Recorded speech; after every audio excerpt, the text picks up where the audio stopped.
What is going on, party people? Captain Zeus here, and I got some anime news to talk about with you guys. We know this time of the year, the anime awards for Crunchyroll always commences, and I'll let you know who I think should win and my thoughts on the category nominees as well. But before we get into that, don't forget to like the video and subscribe, and let me know in the comments below who you think should win in each one of these categories, or if a nominee should be in there that isn't. But like I said, we're gonna go ahead and essentially vote on the anime awards. All right, so our first category here is Anime of the Year. Now, our nominees that we have are going to be Dandadan, Delicious in Dungeon, Frarian, I can never know how to pronounce that name, Kaiju number 8, Soul Leveling, and the Apothecary Diaries. I'm not gonna lie, I think these are all super solid entries in here. I have seen almost all, actually I think I've seen all except for 2. The only ones I haven't actually seen are Frarian, but that's because I read some of the manga and I just wanted to watch the anime at some later time. And I never watched the Apothecary Diaries just because it didn't interest me as much. But I would say this is going to be really tough because I know for a fact with almost all of these awards, it's not going to be based off of like how the voting goes in. It's not really going to be based on quality. It's going to be based on like popularity, because I know for a fact there's a bunch of normies out there that are only going to choose the ones that are like trending, like Soul Leveling or Dandadan. Delicious in Dungeon and Kaiju number 8 are great series, but I don't think it's going to get as many votes as Soul Leveling or Dandadan because it wasn't mainstream enough. You know what I mean? And I think that's such a bummer. I think there's too many normies like that in the anime community that don't go on quality. They go on whatever's mainstream or whatever gets out the fastest. But if we're going to be completely honest, oh man, this is tough. Soul Leveling is great, and it's really tough to follow suit with that. Dandadan also was really freaking hilarious. Delicious in Dungeon, I love the animation for it, and I love the uniqueness of it. Kaiju number 8, also just great. I honestly don't think Kaiju number 8 is going to win this. I'm not going to vote. I wouldn't vote for Kaiju number 8 for Anime of the Year. Not to say that it's bad. It's a fantastic series. I just don't think with the contenders that they have, it's not it. I can see Frarian winning. Same thing with the Apothecary Diaries, because I've heard a lot of good things about it. My top 3 is Soul Leveling, Dandadan, and Delicious in Dungeon, and I'm honestly going to give this to Soul Leveling. I know it's such a normal answer, or such a normie answer to give. I would say it would be Soul Leveling, Delicious in Dungeon, and Dandadan are my top 3 in this, but the winner for me is Soul Leveling. All right, so the next category that they have here is Film of the Year. Now, I'm going to be completely honest, I have not watched any anime films here, so I'm just going to choose one randomly. Please let me know what you guys thought of these movies in the comments below. But the nominees, we have Haikyuu, The Dumpster Battle, Look Back, Mononoke the Movie, The Phantom in the Rain, The Colors Within, Spy Family, Code White, and My Hero Academia, You're Next. I'm just going to give this one to Spy Family. I'm not going to lie. Spy Family is such an enjoyable series, family friendly, hilarious, and so adorable. And I think anything Spy Family related is just a fantastic thing. I don't like sports anime, so Haikyuu is out of there. Look Back, really not a fan of how it looks art style wise. Never watched Mononoke or The Colors Within. And My Hero, honestly, the movies are just like so completely different from the anime. It's non-canon. I hate non-canon movies, so I'm just gonna give this one to Spy Family. The next category is going to be Best Continuing Series. We got some really big freaking nominees up in here. We have Bleach, 1000-Year Blood War, The Conflict, Demon Slayer, Kimetsu no Yaiba, Hashira Training Arc, My Hero Academia Season 7, One Piece, obviously, Oshinoko Season 2, and Spy Family Season 2. Again, these are some really solid freaking entries in here. I would automatically knock out One Piece and My Hero because 1, I don't like One Piece. One Piece is trash. 2, My Hero compared to the rest of these is not as good, so I'm knocking out My Hero. I'm also gonna knock out Spy Family as well, just because compared to Bleach, Oshinoko, and Demon Slayer, I don't think Spy Family is on the same level in terms of Best Continuing Series. So my top 3 right now are Bleach, Demon Slayer, and Oshinoko, and I'm honestly,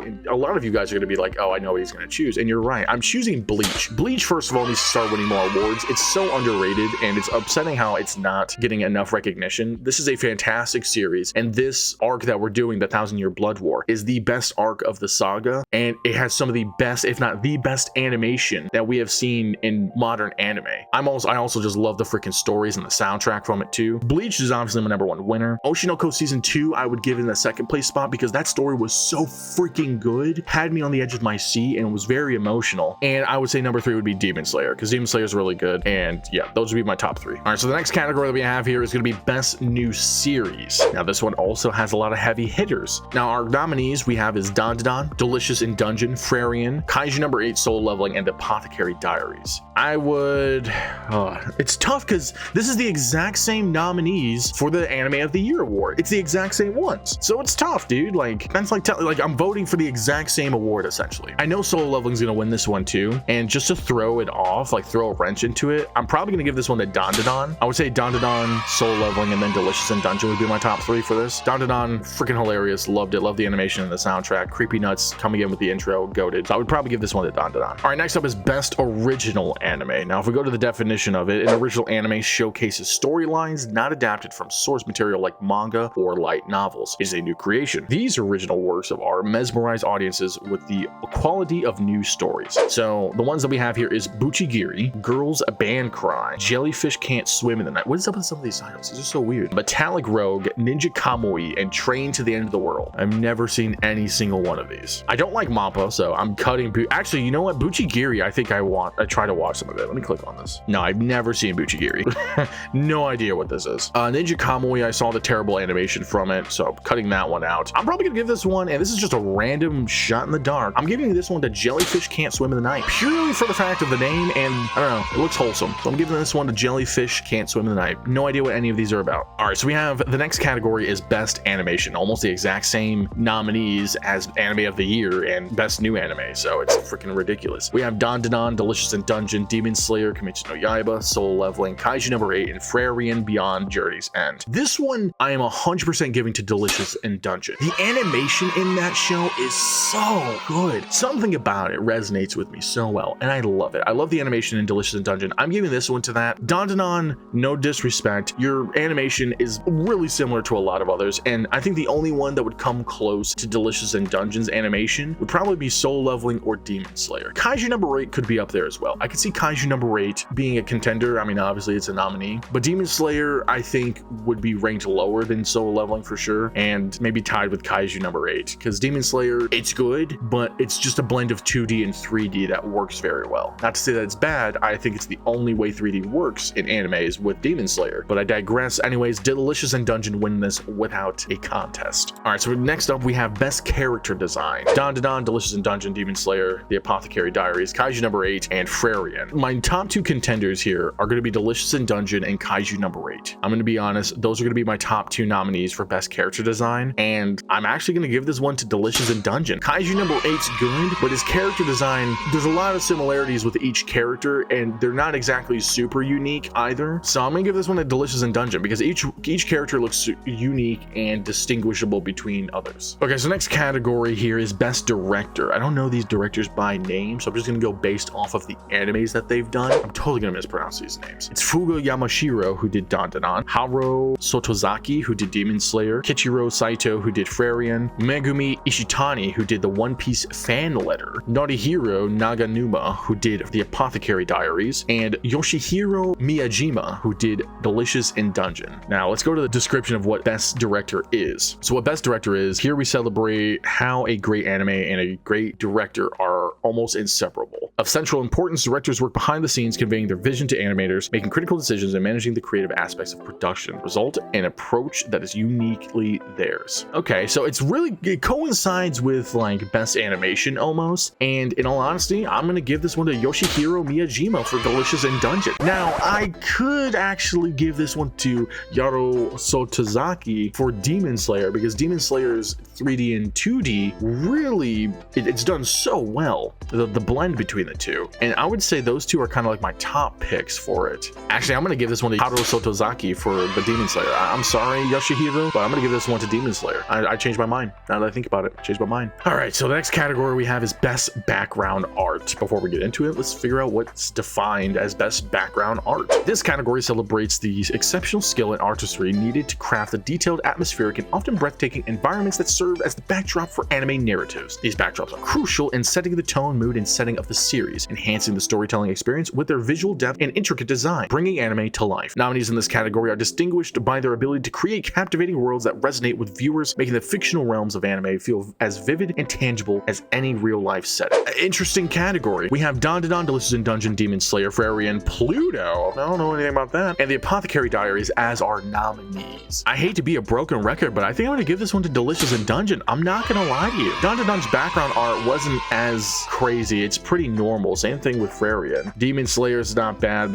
I mean, a lot of these, they just follow the typical animation style and quality and like rhythm. Like it's a lot of the same stuff. And Delicious in Dungeons is very unique with how it does their animation and their art. I haven't seen Pluto, so I can't really say anything about it. So I'm just gonna give this one to Delicious in Dungeon. All right, so our next category here is gonna be Best Romance. There's some interesting nominees. I'm gonna tell you this much. We have A Sign of Affection, Blue Box, Makian, Too Many Losing Heroines. Why the frick is that Best Romance? Ranma 1/2, I think. Scott Pilgrim Takes Off, and The Dangers in My Heart Season 2. Anyone knows me in real life, you already know what I'm gonna choose, but let's think about this rationally. I did not know Scott Pilgrim Takes Off is categorized as a legit anime. I'll be completely honest with you guys. I know its animation is very nice. No diss on it whatsoever. It's really good. But I didn't know this was categorized as a legit anime. I guess Science Saru is a Japanese studio, so it categorizes it. I don't know how the frick Makiine, Too Many Losing Heroines is a best romance. That show pissed me off because it's like I'm watching Rent a Girlfriend, except he doesn't get with any of them. Some of these romance arcs and romance series are just so bad in anime. It's so bad. I can't stand it. I don't know how this is a category nominee. Without a doubt, no contest. The winner of Best Romance is The Dangers in My Heart Season 2. I have gotten my friends into this anime because this was the first time I had ever seen it when I watched Season 1. Didn't know anything about it and fell in love with it instantly. Not only because of the relatability with some of the characters, but also just how well the character arcs were going, how well the romance was built, and just how cute everything was. Like, it was just so good. And the animation and soundtrack was just so chill too. I freaking loved it. The fact that Dangers in My Heart is not talked about enough is so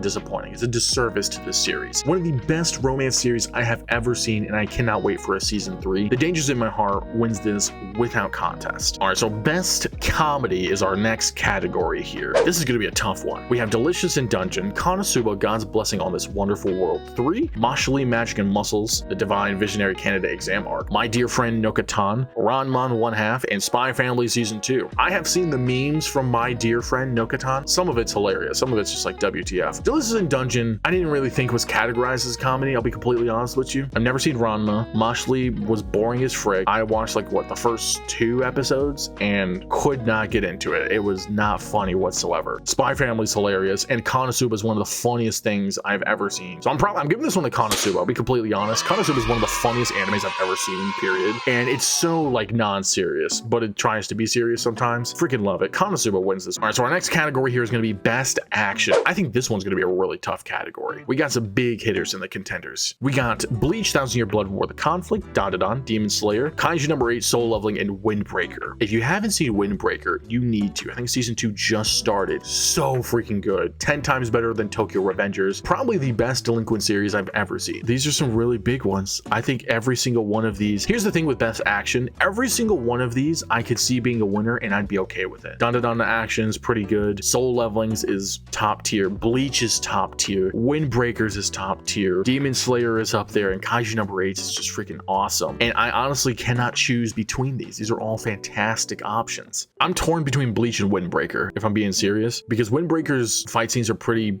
clean, easy to follow, and it's hype as frick. But Bleach is just so good, man. I'm giving this one to Bleach. I'm trying not to be like super biased here with some of my thoughts. Like, I'm giving each one like the benefit of the doubt, but I'm giving this one to Bleach for Best Action. This is another super tough category. We have Best Isekai Anime. All right, so we got Konosuba, Mushoku Tensei Jobless Reincarnation Season 2, Core 2, ReZero, The Time We Got Reincarnated as a Slime Season 3, Suicide Squad Isekai, and Shangri-La Frontiers Season 2. Shangri-La Frontiers Season 2, I didn't think was technically categorized as an Isekai because he's playing a game. I mean, if you put Shangri-La Frontier in there, then that means any video game anime is an Isekai, which again, I didn't think was the case. I thought it was if you're trapped or like sent to another world. And then there's the argument of is SAO a Isekai because he's trapped in the other world, which is a video game, which that is because he is sent to this other world and is trapped there. He stays there. But Shangri-La Frontier is not the case, but I don't know. I digress. My top 2 contenders for this, actually, again, ReZero, trash. That Time I Got Reincarnated as a Slime, honestly, is so boring. Season 1 was pretty interesting. Season 2 kind of started to fall off, but Season 3 was so boring, couldn't finish it. Mushoku Tensei and Suicide Squad Isekai are my top 2 choices. I did a review for Suicide Squad Isekai. If you haven't seen it, go ahead and check it out. That anime, so good. But then Mushoku Tensei is freaking god tier. I'm actually giving this one to Mushoku Mushoku Tensei. Suicide Squad Isekai is like my number 2 pick. Maybe Konosuba would be number 3. But Mushoku Tensei, especially Core 2, like season 2 in general was fantastic, but Core 2, holy frick, dude. So good. So many emotions. I don't know why Mushoku Tensei wasn't up there for best animation. That should have been up there. Same thing with best action. Like Mushoku Tensei should have been up there in these categories than others. I'll be completely honest, but I'm giving this one to Mushoku Tensei for best anime, for best isekai anime. All right, our next category here is best drama. What is categorized as a drama? These anime convey something essential about the human experience. Their mastery of building and relieving tension sets fans on the edge of their seats, feeling all their feelings.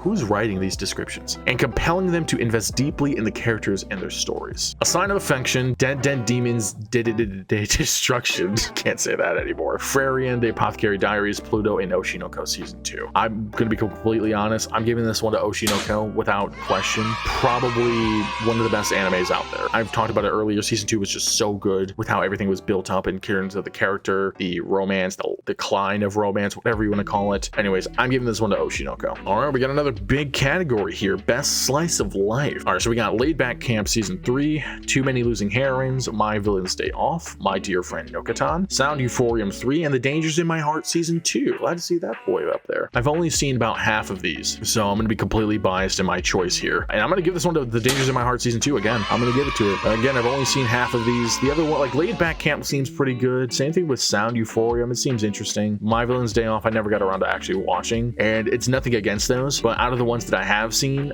which is, you know, the other 3, The Dangers in My Heart Season 2 it's it. Oh boy, this is gonna stir controversy and debate all around. So we have best main characters, the next category. Frarian from Frarian, Kafka Hibino from Kaiju number 8, Momo from Dandadan, Okurun from Dandadan, Moemo, Mao Mao? I don't know how to pronounce that name, from Apothecary Diaries, and Sung Jin Woo from Solo Leveling. The fact that they have 2 Dandadan characters in here for best main character is kind of wild, considering all the nominees that they have and all the main characters. I'm gonna be completely honest, I've noticed a lot of these nominees is not exactly 100% based off of actuality and more based off of mainstream appeal, it seems. Not the case all the time, but for a lot of these, it seems to be the case. Some of these, I'm just like, why? Like, no diss to Okurun or Momo, but why are they up there as best main character? I'm probably giving this one to Sung Jin Woo, just for the fact that, one, his character is not extremely cliche, and there's good development with him, not only with his character, but also his growth in terms of power. I think one of the biggest points in season 2 was him, spoiler warning by the way, skip 5 seconds ahead if you don't want to hear this, finally healing his mom. I think that was such a powerful moment. That was exactly what he was doing all this for in the first place. So I think Sung Jin Woo's growth as a character from season 1 to season 2, and even in season 2, it's extremely important, and it's probably one of the best out of these categories. It's clearly the best out of these categories. Sung Jin Woo, best main character. All right, so next up is best supporting character. This is interesting. So we have Fern and Himmel from Frarian, Jinsi from Apothecary Diaries, Psycho and Turbo Granny from Dandadan, and Shinsi from Delicious in Dungeon. Again, I don't know why Dandadan's up in here in these options. I think there's a lot better supporting characters, and especially with like Bleach, Mushoku Tensei, Kaiju number 8, etc. Like there's a lot better, even freaking My Hero, there's better supported characters that should be up in here. So I don't know why some of these options are here. I'm gonna give this one to Fern from Frarian, just for the fact that she's pretty goated. A must protect at all costs character. What the frick is that? All right, these are the characters that make the world feel like a kinder, more special place. Whether they're an earnest protagonist who always gets backup, or a pure-hearted cinnamon roll who holds a group together. Again, who is making these descriptions? These characters remind us that there are some things in life worth protecting. I already know who's gonna win this, but let's keep going. We have Anya Forger from Spy Family, Frarian from Frarian, Okurun from Dandadan, Senshi from Delicious in Dungeon, Tokiyuki Hojo from The Elusive Samurai, and Yuki Itose from A Sign of Affection. Anya Forger, I'm not gonna lie, she is literally a must protect at all cost character. Instant win, no diss to anyone else, but Anya is, out of these, or in general,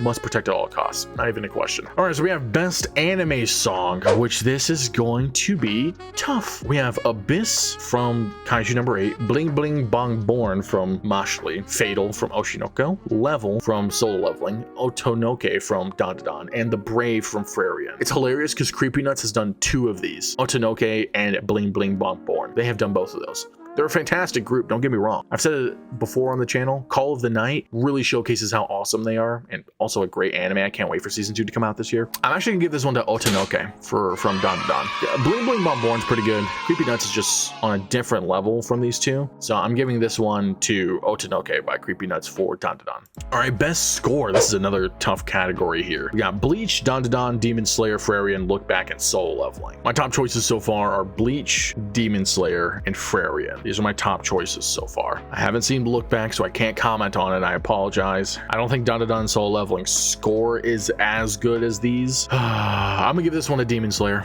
I'm giving this one to Demon Slayer. It's a tough choice. It's really tough to choose between the three of them, but I'm giving this one to Demon Slayer. All right, best opening sequence. So we have Abyss from Kaiju number 8, Bling Bling Bomb Born from Mashley, Fatal from Oshinoko season 2. This is Level from Soul Leveling, Otanoke from Don to Don, and Yuris from One Piece. I'm honestly just gonna give this one to Otanoke as well, because the visuals for it was freaking clean and unique. Same thing with Bling Bling Bomb Born. Fatal's visuals were not bad either, but it's kind of the same with all the others. Like it's the same intro animation style, and with the Creepy Nuts intros, they're pretty unique in their own right. So I'm giving this one to Otanoke. All right, best ending sequence. Same thing as best opening, but just for the ending. Antenante from Ranma 1/2, Burning from Oshinoko, Kamakura Style from The Elusive Samurai, Nobody from Kaiju number 8, Request from Soul Leveling, and Taidada from Don to Don. Honestly, I'm just gonna give this one to Kaiju number 8. I'm gonna give this one to Nobody for Kaiju number 8. Gonna be completely honest. I genuinely am having a tough time trying to choose between these, so I'm just choosing the first one to come to mind. All right, next up is best voice artist performance for Japanese. This is also gonna be a tough one. At the same time, I think there should be some better categories or some better nominees up in here. We'll